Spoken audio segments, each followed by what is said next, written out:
Hello and welcome to history. I know that I don't have like an official history assignment for this chapter for this week, but I still wanted to read chapter 31 and 32 for you guys, so we can get through a little bit more of the history so that you're, more caught up for the fall, so you don't have any missing pieces. We won't finish the whole thing, but you'll probably do some of the end of this book in the fall with your next unit. Anyway, so I'll read chapter 31, and this week you guys are working on your poster that I don't know if I have it with me, but it's basically just like a little mini report. You get to choose a person to do a report on, and so like if you choose Joan of Arc in the poster, you get to choose you're kind of like describing their life, and it's kind of a fun way. It's a small like 8x11 poster, so you're going to have to use like mechanical pencils to write really small so that it can be detailed, or you can have your parents print it out bigger if you want, or if you want, you can take all that information and put it onto a bigger piece of paper, as long as you include everything on there, if you need more space. So it's up to you, but you will have to post a picture of your poster on our Facebook page so that we can all see it, and so that I can see it as well, and then we'll probably talk about it one of our next Zooms. So be prepared to share that, or at least what you've chosen, who you've chosen to do. Anyway, on to chapter 31, Exploring New Worlds, Christopher Columbus. When the Portuguese began to sail down the West African coast, trade with Africa became much easier.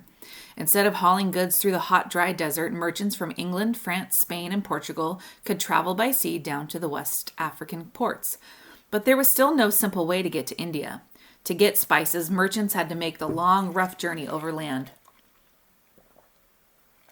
They had to fight off bandits and wandering war bands, and they had to face hostile Ottoman Turks who guarded the roads to the east. Many adventurers had tried to sail down Africa's coast and find a way to India, but no one had succeeded. An Italian sailor named Christopher Columbus was determined to find a sea route to India, but Columbus had a new, wild-sounding strategy. Instead of sailing down the coast of Africa, he planned on sailing due west, straight out into the Atlantic Ocean. Columbus had spent years studying maps and scientific reports. He knew that the best scientists believed the Earth to be round, and if the Earth was round, he should be able to sail right around it and bump into India's eastern coast. But before he could try out his theory, Columbus had to convince someone to pay for his journey. So originally they thought the Earth was flat, right? So they thought, well, if you sail to the end, you'll just fall off, right? But he's saying, no, I think the Earth is round. And if India's over here and England is over here, if I just sail this way, I'll get back to India. And little did he know that between England and India all the way over here is a lot of other stuff. So he thought, anyway, I'll keep reading. I don't want to give away too much if you don't know. So he has to find someone to pay for his journey. He needed money to buy ships, money to hire sailors, and money to stock the ships with food and water. This is a long journey. It's not like a 6-hour flight. It's months. At first, Columbus went to the King of Portugal. After all, the Portuguese had been trying harder than anyone else to find a sea route to India. But the king's scientists laughed at Columbus's maps. The ocean is much larger than you think, they warned him. You'll never be able to store enough food and water for such a long journey. When the King of Portugal refused to buy ships for Columbus, he tried to interest the kings of France and England in his ideas. Neither king would help him. So finally, Columbus went to Ferdinand and Isabella of Spain and told them about his plan. We've heard about them before. Ferdinand paid little attention to these wild ideas, but Isabella was fascinated by Columbus's new map of the world. And she also realized that if Columbus could find a way to India, Spain would become richer than England or France or Portugal. Spain could become the richest and most powerful country in the world. But when Columbus first brought his plan to Isabella, Spain was in the middle of its war to conquer Granada. Isabella was using all of her money to pay soldiers in the Spanish army.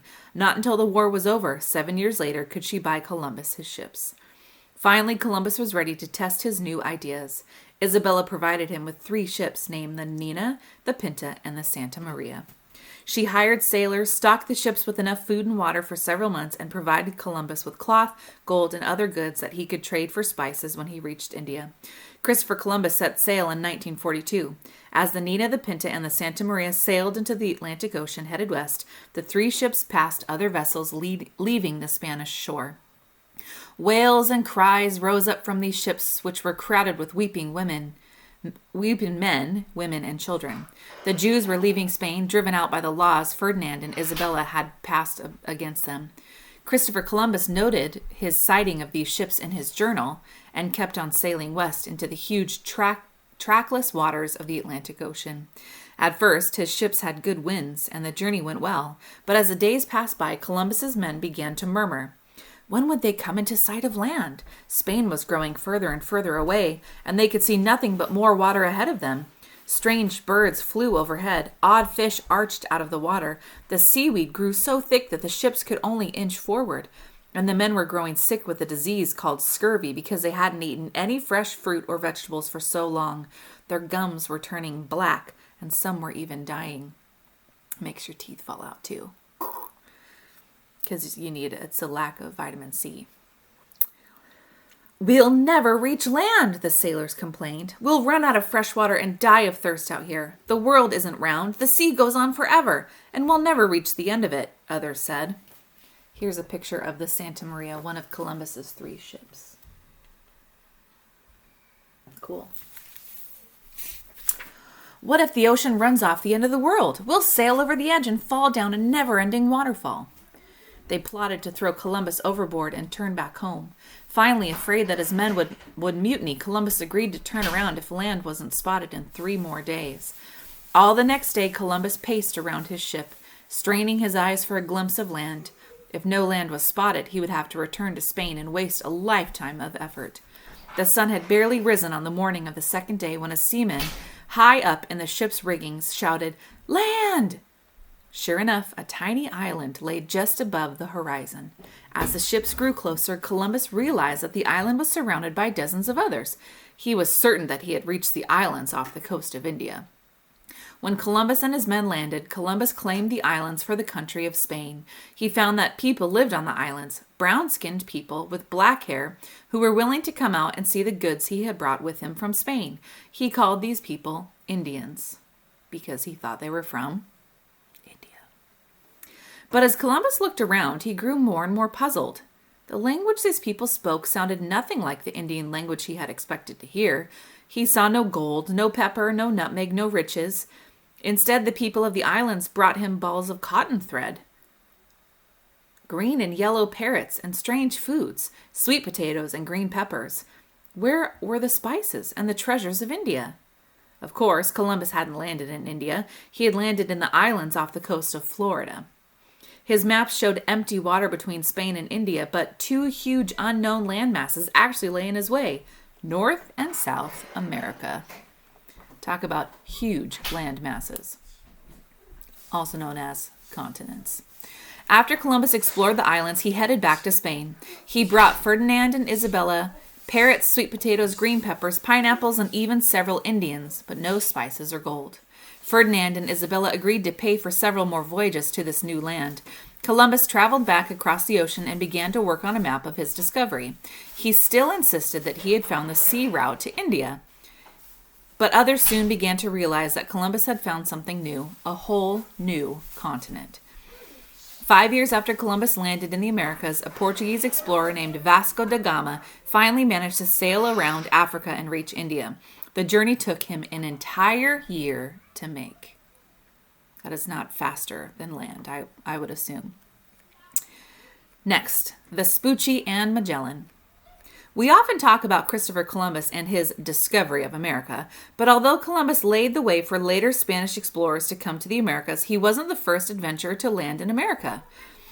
The Viking Leif Erikson landed in North America long before Columbus was born, and Columbus wasn't the first to recognize America as a new continent.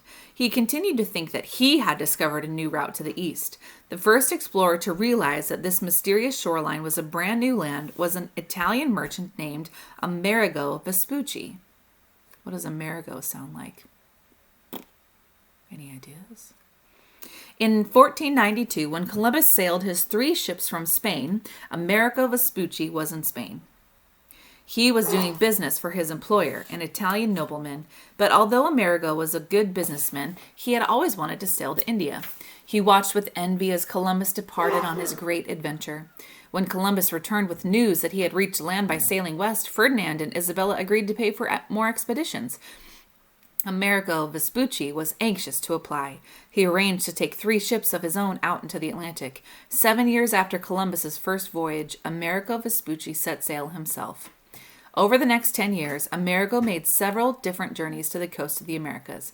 He sailed down South America, almost all the way to the tip of the continent. He sailed up to North America and saw the rivers that flowed into the sea. The more Amerigo saw this land, the more sure he was that Columbus was wrong. This wasn't India or Asia. This was something else completely. He wrote a letter to his Italian employer saying, "I am sure that we have found a new land. The coastline and the number of rivers make me certain of it." So although Columbus discovered America, Amerigo Vespucci was the first to realize that he had found a new continent. And since Amerigo wrote and published many accounts of his travels, more people read about his voyages than about the journeys of Columbus. When a famous geographer made the first maps of the new lands, he decided to name this new part of the world America, after Amerigo Vespucci. Others suggested that it would be fairer to call it Columbia, but the name America stuck. We have a lot of things named Columbia, though, like Columbia River between Washington and Portland. Columbus was the first European to land in America, and Amerigo Vespucci was the first to realize that America was a new continent. But another explorer, Ferdinand Magellan, was the first to actually carry out Columbus's original plan and get to India by sailing west. Magellan was a Portuguese sailor who set out for the Americas after Columbus and Amerigo Vespucci had both returned. Magellan knew that Vasco da Gama, who had managed to sail around Africa and get to India by going east, had taken a whole year on his voyage. He thought that it would be much quicker to sail west to the Americas, turn south, and go down around South America, and then sail on to India. Of course, Magellan didn't really think he would have to go all the way to the southern tip of South America. He was sure that a river was bound to cut all the way across South America. All he had to do was sail down the coast, find that river, and sail into it. No big deal. So Magellan set off. He spent weeks sailing down the coast of South America. Every time he found a river, he would turn and sail into it, hoping that it would lead him all the way across South America, but each river only led him to a dead end. When Magellan was almost all the way to the southern end of South America, he found a river that took him all the way across to the other side of the continent. But the journey through this river was a stormy one. The water was so rough that rowboats had to pull his ship along. Gales howled along the narrow passageway. It took more than a month for Magellan to sail down this river. Finally, he came out into the ocean on the other side. The water was so smooth and still after the choppy water of the passage that he named this ocean the Pacific, which means calm. Today we call the river that cuts through the southern tip of South America the Straits of Magellan. "Let's go home," Magellan's sailors begged him. "We found the way through." But Magellan refused. He was sure that India must be close by. But it wasn't. Magellan and his sailors pushed on for more than 3 months with nothing but water in sight. They ran out of food. The sailors grew so hungry that they ate sawdust. They were almost out of water. Finally, they sighted land. The ships anchored, and Magellan's men got busy loading up fresh water and food. But as he looked around him, Magellan realized that he had still not arrived at India. He was on a group of small islands far off the coast of China. Today we call these the Marianas. These islands. He ordered his sailors to board the ships and sail on. In a few days, he sighted another group of islands ahead of him. Now was he approaching India? No. These islands were the Philippines, south of China. Would Magellan ever reach India? He never did. In the Philippines, gathering water and food for yet another tribe, India, Magellan agreed to help a local warrior chief fight a battle with another tribe. In this battle, Magellan was killed, but his lieutenant continued the voyage without him. Magellan had begun with 5 ships and 280 men. Now there was only 1 ship left with 35 men aboard.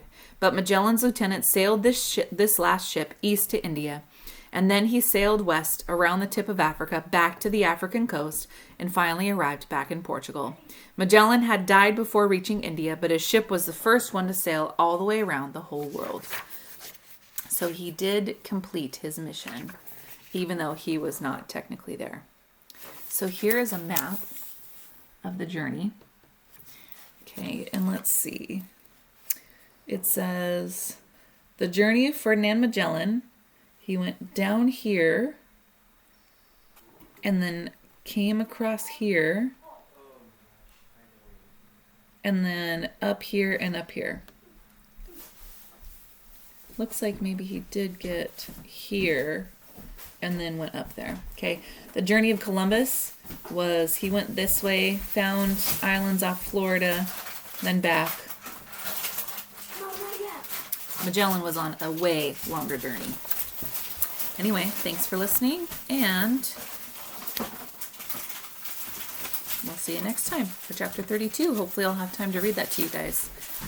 And chapter 32 is the American Kingdoms, the Mayans of Central America.